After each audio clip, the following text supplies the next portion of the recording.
Assalamualaikum warahmatullahi wabarakatuh. Selamat pagi, siang, maupun sore pada seluruh mahasiswa semester 4 khususnya kelas A, B, dan C yang mengikuti mata kuliah komputer akuntansi. Pada agenda perkuliahan hari ini saya akan membahas mengenai persiapan untuk ujian tengah semester. Adapun yang akan saya bahas terkait dengan teori ya dari jurnal umum, kemudian dilanjutkan dengan buku besar dan neraca saldo. Untuk teknis praktikumnya itu mahasiswa dapat melihat di tutorial video yang sudah dibuatkan oleh asisten koas masing-masing. Ya, di sini saya akan melakukan pendalaman materi mengenai jurnal umum, kemudian buku besar dan neraca saldonya. Ini langsung saja ya, di sini saya sudah pernah menjelaskan terkait dengan soal yang ada di bahan ajar ya, di mana di sini ada data penunjang awalnya. Nah, data penunjang inilah nanti yang mahasiswa jadikan acuan yang mana saja yang akan digunakan ya, khususnya dalam membuat tabel rekening nanti.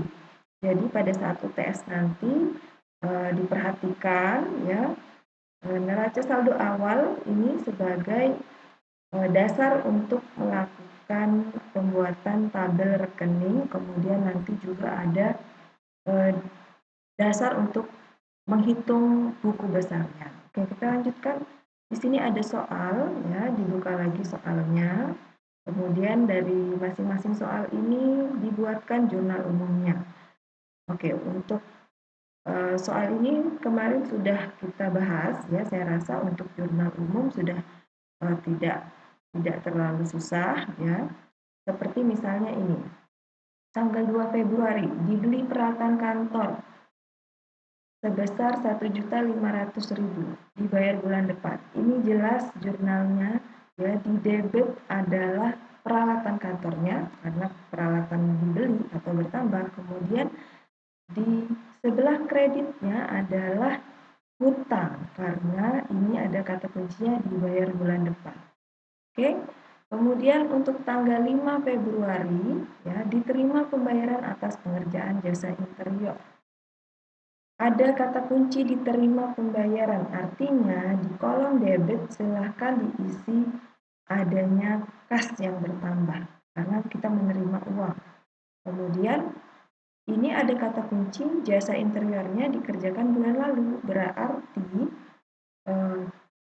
penerimaan kas pada tanggal 5 Februari ini adalah penerimaan kas atas piutang, ya, piutang dari pengerjaan jasa interior karena dikerjakannya bulan lalu. Jadi jangan dijawab kas pada pendapatan, tapi kas pada piutang sebesar Rp3.500.000.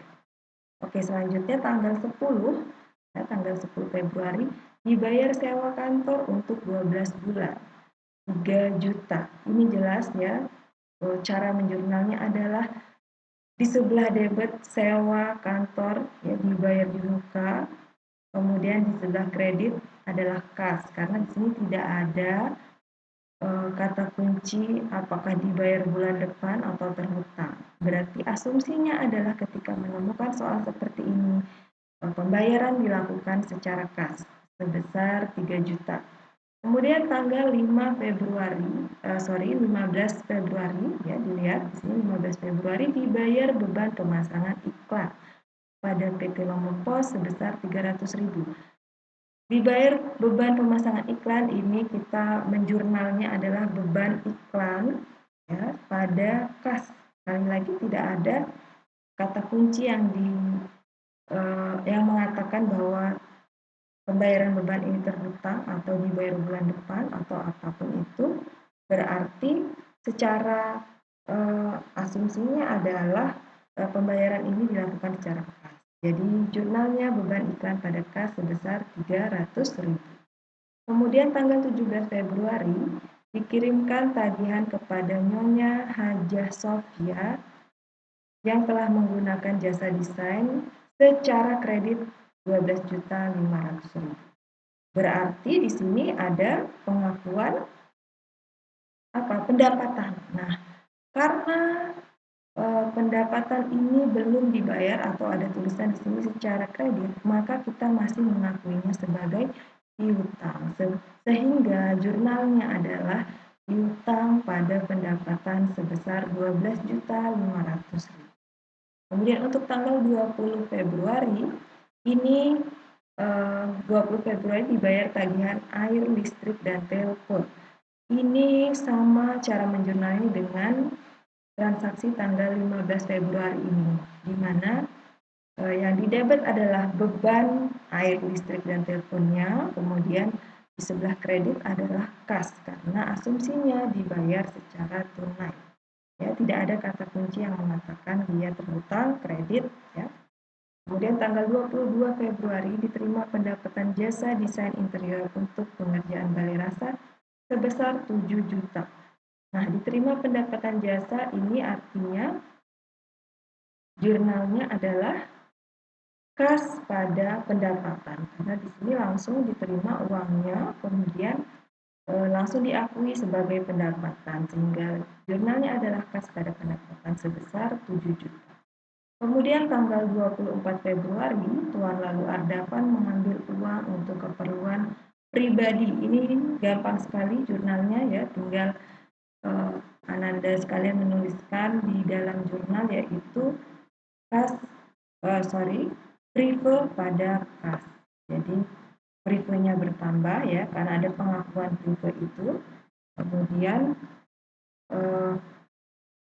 kasnya berkurang karena digunakan untuk mengambil uang.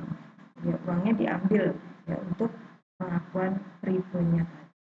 Kemudian tanggal 25 Februari diterima angsuran dari Nyonya Hajah Sofia atas pengerjaan jasa yang telah dilakukan sebesar 6 juta. Ini ada hubungannya dengan tanggal 17 ya, sehingga di sini jurnalnya adalah kita menerima uang kas ya, kemudian yang dikreditkan adalah piutang karena pendapatannya tadi sudah diakui di tanggal 17, sehingga yang tersisa adalah piutangnya. Piutang berkurang di sebelah kredit karena sudah dibayarkan 6 juta oleh Hajah Sofia.